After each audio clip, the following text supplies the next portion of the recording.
Hai hai hai, Assalamualaikum.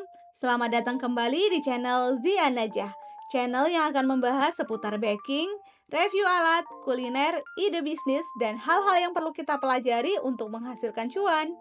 Jadi bagi kalian yang belum subscribe, silahkan klik dulu tombol subscribe-nya, nyalakan lonceng notifikasinya, dan follow juga akun Instagram, TikTok, Facebook Zia Najah, biar nggak ketinggalan update video terbaru dari kami.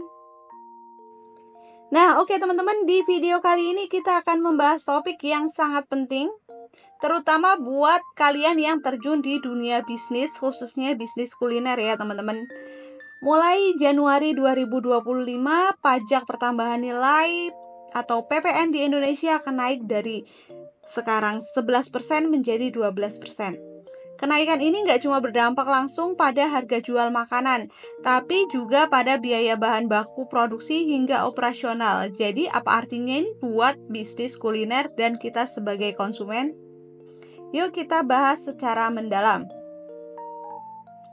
Oke, sebelum kita bicara dampaknya, kita harus paham dulu apa itu pajak pertambahan nilai atau PPN. PPN adalah pajak yang dikenakan atas setiap transaksi barang atau jasa di setiap tahap produksi atau distribusi.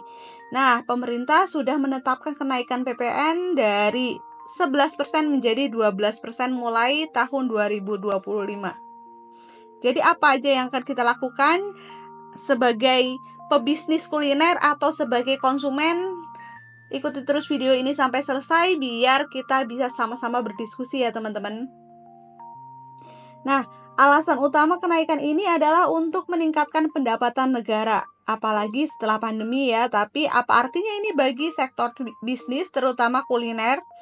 Untuk memahaminya kita harus melihat lebih jauh. Kenaikan pajak ini nggak cuma dirasakan di tingkat akhir alias saat konsumen membeli makanan. Dampaknya terjadi di sepanjang rantai produksi ya. Sektor kuliner sangat bergantung pada bahan baku seperti beras, daging, sayuran, hingga bumbu dapur. Dengan kenaikan PPN, semua bahan baku yang dibeli oleh produsen akan dikenakan pajak lebih tinggi.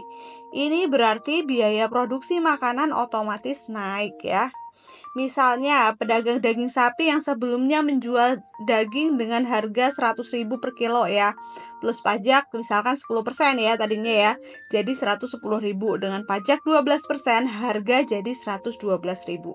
Kenaikan 2.000 per kilogram mungkin terlihat kecil ya teman-teman, tapi bayangkan kalau restoran membutuhkan puluhan kilogram daging setiap hari. Biaya ini jadi signifikan kan? Nah, selain bahan baku ada biaya lain yang juga terkena imbas. Energi, biaya listrik dan gas untuk dapur juga naik karena sektor ini termasuk dalam kategori barang atau jasa kena pajak. Kemudian transportasi, bahan baku sering diangkut dari daerah lain dan biaya transportasi pasti naik karena pajak berlaku untuk bahan bakar juga ya. Kemudian ada pengemasan. Plastik, kertas, atau kemasan makanan lain yang juga kena pajak akan membuat biaya tambahan semakin besar. Kemudian tadi daging, bukan cuma daging aja, otomatis bumbu-bumbunya, sausnya, sayurannya juga semuanya ikut naik, ya enggak? Nah, semua ini akhirnya menekan margin keuntungan pelaku usaha kuliner. Mereka punya pilihan sulit, menaikkan harga jual atau menekan keuntungannya. Jadi bagi kalian gimana? Mau menipiskan keuntungan atau menaikkan harga? Sedangkan kalau kita menaikkan harga, otomatis konsumen juga banyak yang kabur. Kalau kita menipiskan margin, otomatis lama-lama kita yang akan tergerus ya, karena terlalu tipis marginnya. Nah, sekarang kita lihat dari sisi konsumen. Dengan naiknya pajak, harga makanan di restoran, warung, hingga food truck akan ikut naik. Contoh sederhana, kalau harga nasi goreng di restoran itu harganya 30.000, sebelumnya dengan PPN 10% membuat total harga jadi 33.000, dengan PPN 12% jadi harganya 33.600. Walaupun kenaikan proporsinya hanya Rp600, kalau konsumen makan di luar 10 kali dalam sebulan, total biaya yang dikeluarkan pasti terasa lebih berat kan? Dampak ini terutama dirasakan oleh kelas menengah ke bawah tentunya ya. Mereka mungkin jadi lebih memilih memasak sendiri di rumah atau mengurangi frekuensi makan di luar. Ini bisa membuat bisnis kuliner mengalami penurunan jumlah pelanggan, terutama yang berada di segmen harga menengah. Seperti yang kita bahas sebelumnya, itu juga efek dari akan terjadinya kenaikan ini kemungkinan besar ya, karena menurunnya daya beli masyarakat, akhirnya banyak yang tidak membeli di restoran-restoran besar tersebut, yang mengakibatkan restoran tersebut harus mengurangi karyawan atau harus menutup cabang-cabangnya. Lalu gimana pelaku bisnis kuliner bisa bertahan? Ada beberapa strategi yang bisa dilakukan. Kurang lebihnya yang pertama adalah diversifikasi menu. Menawarkan menu dengan harga lebih terjangkau atau porsi lebih kecil ya. Nah, seperti saya riset beberapa hari ini, riset di restoran besar, itu ada yang menjual harga 10.000 di makanan Jepang, di restoran Jepang ya. Dengan porsinya yang kecil, mini banget kayak gitu ya. Harganya hanya 10.000, yang rasanya dengan berbanding dengan harga-harga lainnya yang sekitar 65 ribuan ke atas gitu ya, 60 ribuan, dan ini dia menjual harga 10.000 tapi porsinya bener-bener porsi mini kecil banget gitu. Itu juga mungkin salah satu strategi dari mereka yang agar mereka tetap bisa menjual produk dengan harga yang rendah tapi dengan porsi yang kecil. Nah, yang kedua yaitu efisiensi operasional. Mengurangi biaya yang tidak terlalu penting seperti dekorasi mewah atau promosi offline yang kurang efektif. Bahkan orang kebiasaan sekarang beralih ke online semua tanpa harus membuka cabang offline. Jadi mereka melakukan penjualan online saja. Itu akan sangat menekan biaya operasional. Nah, yang ketiga yaitu inovasi digital. Mengoptimalkan pemasaran lewat media sosial atau platform delivery online untuk menjangkau pelanggan lebih luas ya. Nah, yang keempat yaitu adalah kolaborasi. Misalnya bekerja sama dengan petani lokal untuk menekan biaya bahan baku.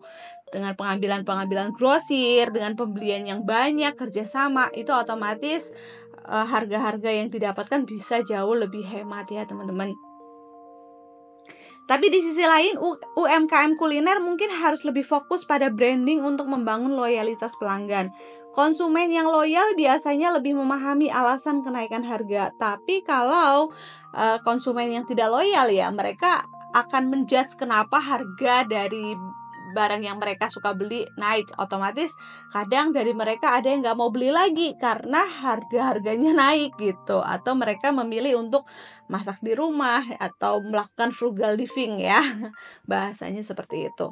Buat kita sebagai konsumen nih, kenaikan pajak ini memang terasa berat ya teman-teman. Makanya kita harus terus meningkatkan pendapatan kita. Tapi kita harus sadar bahwa ini adalah bagian dari kontribusi kita untuk negara.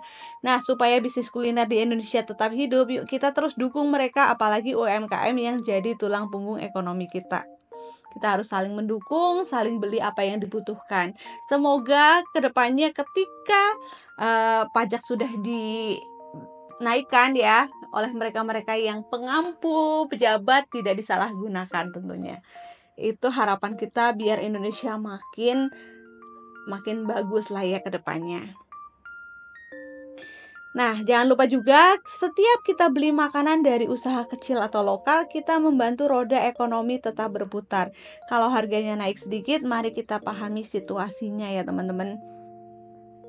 Nah, itu dia pembahasan lengkap tentang dampak kenaikan pajak jadi 12% di tahun 2025 pada bisnis kuliner di Indonesia. Kalau teman-teman punya pendapat, ide, atau strategi tambahan, langsung aja tulis di kolom komentar. Dan jangan lupa juga like, share, dan subscribe biar nggak ketinggalan konten menarik lainnya dari The Ananja. Oke teman-teman, terima kasih sudah menonton. Sampai jumpa di video berikutnya. Bye-bye.